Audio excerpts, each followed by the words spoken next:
Vamos continuar então a nossa leitura diária do Sagrado Srimad Bhagavatam, que é considerado o fruto maduro da árvore dos desejos da literatura védica. Nós estamos no canto 3,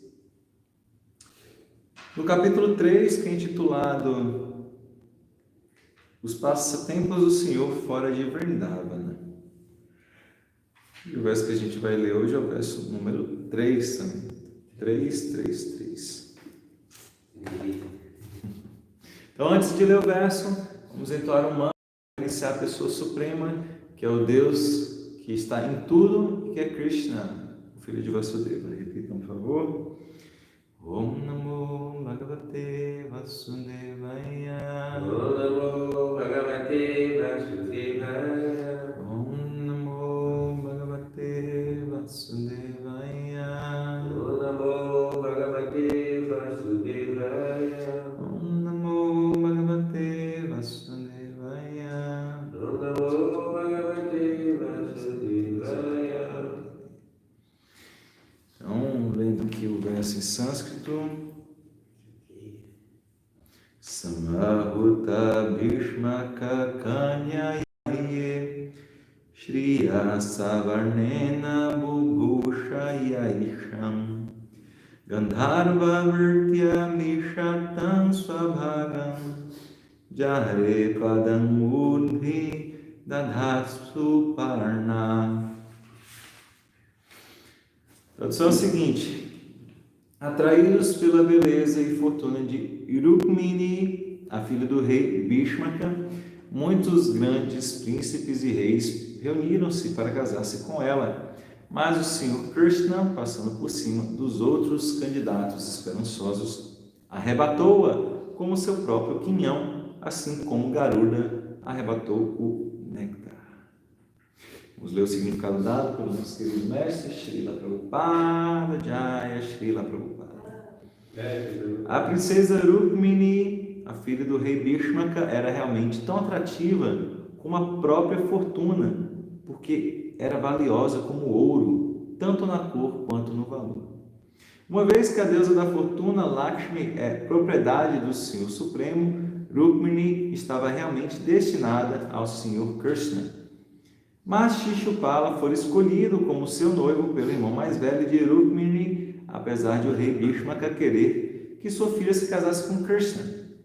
Rukmini convidou Krishna a arrebatá-la das garras de Shishupala, de forma que, quando o noivo Shishupala chegou ali com seu grupo, desejoso de casar-se com Rukmini, Krishna repentinamente varreu-a da cena, passando por cima das cabeças de todos os príncipes que ali estavam, assim como Garuda arrebatou o néctar das mãos dos demônios. Este incidente será explicado claramente no 10º canto. Srila Prabhupada aqui. Então, antes de comentar aqui o verso, o significado de Prabhupada, vou pedir as bênçãos e oferecer minhas reverências aos nossos mestres espirituais e a todos os devotos Vaishnavas. Om Jnanati Mirandasya Nam Jana Shalakaya Chakshuru Militam Yena Tasmai Shri Gurave Namah. Os meus olhos estavam cegos pela escuridão da ignorância, mas com o bálsamo do conhecimento, meu mestre espiritual abriu os meus olhos, e a ele eu peço minhas humildes reverências.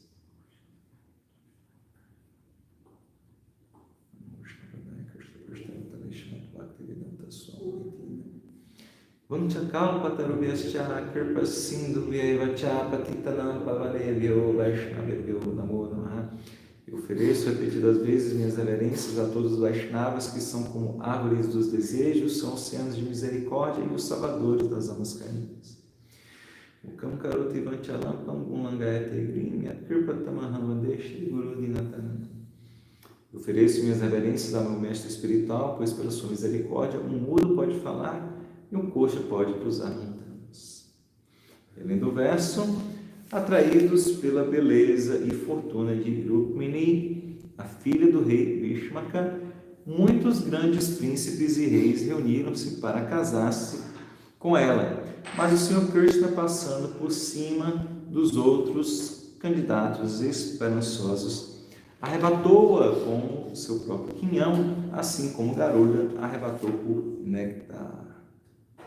Hare Krishna. Então, aqui, quem está falando é o primo de Krishna, Uddhava, devoto de Krishna, está conversando com Vidura, que é tio dos Pandavas, que também é um grande devoto. E nesse momento eles estão lembrando, sim, da vida de Krishna, porque nesse momento que eles estão conversando, Krishna já voltou a um mundo espiritual. Então aqui ele está lembrando sobre quando Krishna raptou Rukmini. Essa história é interessante. Se não me engano, acho que foi a primeira esposa de Krishna. Então, como dá aqui a descrição, Rukmini, ela era muito bela. Bem, quem estiver no YouTube, se vocês puderem dar um ok, se vocês estão indo bem. Aqui no Instagram, a Ká falou se a transmissão pelo YouTube parou ou sem impressão. Vamos ver, enquanto alguém não responde, deixa eu olhar aqui pelo meu celular, ver se está tudo certinho. Para mim parece que está tudo certo. Vamos ver aqui. Opa! Talvez tenha dado alguma coisa, o meu está só carregando aqui. E agora, YouTube? Agora voltou. Para mim não voltou ainda não. A internet está boa aqui. Você sabe o que aconteceu. Deixa eu fechar aqui, senão o YouTube vai ficar... Socorro. Vamos lá. Então, perdão, continuando.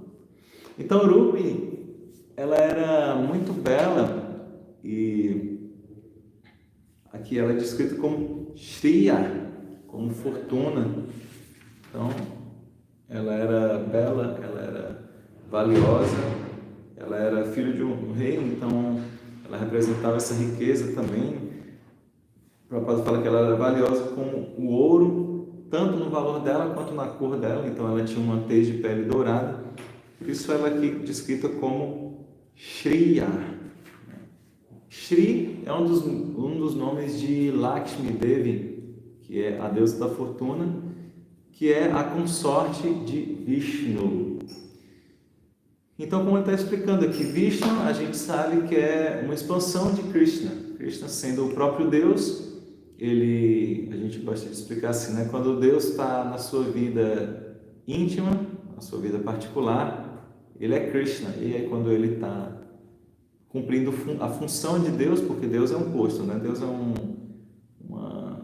trabalho, né? Deus é aquele que cria, aquele que mantém, mas assim como a gente tem um trabalho, mas a gente também tem uma vida privada, Deus também é assim. Então Deus na sua vida privada é Krishna, Deus quando está trabalhando é Vishnu. E a contraparte feminina de Krishna, a gente sabe que é Radharani, e ela se expande em Lakshmi. Lakshmi é a contraparte feminina de Vishnu. Então está comparando. Então Lakshmi, ela representa toda a beleza, toda a opulência, toda a riqueza. Então Lakshmi, ela é de Krishna, né? Ela é a consorte eterna de Vishnu. Então, como Rukmini está sendo descrita como Shriya, como tendo essa característica, ela também é de Krishna, porque ela está assim, uma representação dessa potência da deusa da fortuna.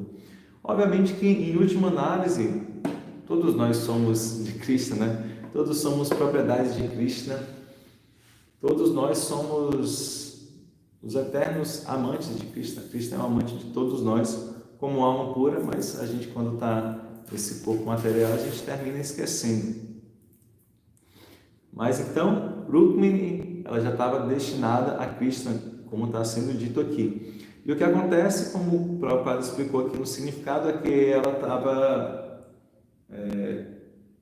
assim, prometida a se casar com Shishupala, mas ela não queria casar com ele, e ela estava apaixonada por Krishna sem nunca ao menos tê-lo visto, somente por ouvir falar sobre Krishna, sobre como ele era belo, sobre as atividades dele, e ela ficou assim super encantada, ficou apaixonada por Krishna, e ela escreve uma carta e pede para mandar para Krishna, para que ele a salve de Shishupala, porque ela não quer casar com Shishupala.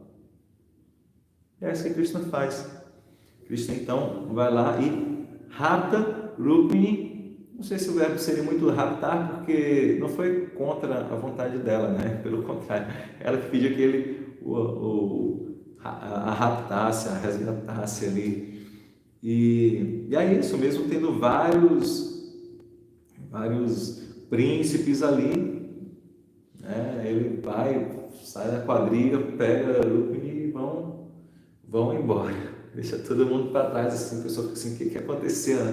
Ela estava ali prestes a se casar com Shishupala, todo mundo esperando. Chega lá Krishna e rapta Rukmini, mas isso é desejo de Krishna. E interessante essa comparação que é feito no verso, e que Prabhupada fala no significado de quão, assim como Garuda arrebatou o néctar.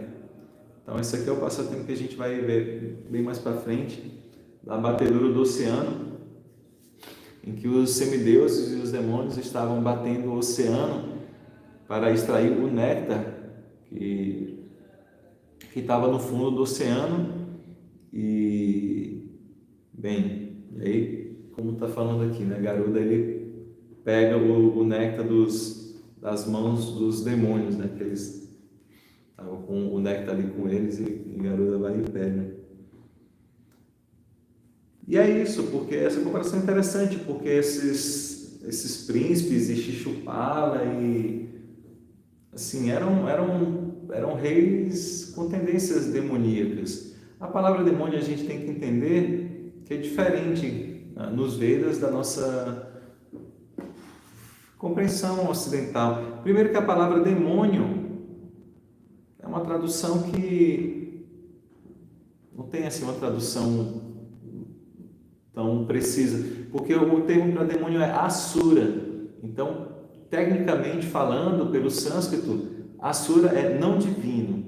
Então, a gente termina traduzindo como demoníaco, mas características assúricas, qualidades assúricas são qualidades não divinas, ou seja, qualquer coisa que não nos aproxime de Deus, que nos afaste de Deus. Então, o egoísmo é considerado uma qualidade demoníaca, porque é algo que nos afasta de Deus. Então, é um conceito diferente de demônio. Então, o materialismo, né, te afasta de Deus. Você foca muito em querer, em desfrutar, em se assenhorear dos objetos materiais. Isso te afasta de Deus. Então, é uma característica considerada demoníaca. E esses príncipes aqui, esses reis, eles eram materialistas, né, ateístas, eram invejosos de Cristo. A inveja também é considerada uma característica demoníaca. Então, quando Krishna tira ela das mãos desses demônios, né, desses asuras, esses reis príncipes com tendências assúricas, a comparação é válida com Garuda pegando o néctar das mãos dos demônios, né? Você está fazendo algo ruim quando você tira algo, tipo você tira a arma de um ladrão, né? Você está roubando a arma do ladrão, como assim, né? Você está fazendo um bem, você está tirando aquele objeto de uma pessoa que vai fazer um mau uso, né? Então, quando Krishna rapta Rukmini, tem essa ideia. E, bem, lembrando também que um dos motivos pelo qual Krishna, que é o próprio Deus, vem para a Terra, é justamente para acabar com essas personalidades não divinas que estão ali se prejudicando os princípios religiosos. Ele vem para acabar com essas pessoas, para restabelecer a religião, protegendo os seus devotos. É muito interessante também porque aqui está falando só desse primeiro, se não me engano não foi o primeiro, né? A primeira esposa de Krishna. E a gente sabe que Krishna teve 16.108 esposas, eu não vou lembrar da história de todas elas, mas se não me engano umas 16.000 elas tinham sido raptadas e Krishna foi, sim, resgatá-las, né? Até a gente estava falando sobre isso outro dia, que por isso Krishna casa com elas, porque como elas haviam sido raptadas, ou seja, um homem havia tocado nelas, né, quando foi raptá-las, uma vez que Krishna soltasse elas não seriam aceitas por outro homem, porque teria aquela coisa assim, né, de que, não, ela foi tocada por outro homem, né, então não serve como esposa. Então, para elas não ficarem desprotegidas sem esposa, Krishna aceita casar com todas elas, que é o desejo delas, né? Então, Krishna satisfaz o desejo dos devotos. Como Rukmini, ela foi escrever uma carta pedindo para Krishna, para que ele a resgatasse. E ele faz assim. A gente falou sobre isso, né? Ontem, sobre Krishna satisfazer o desejo dos devotos.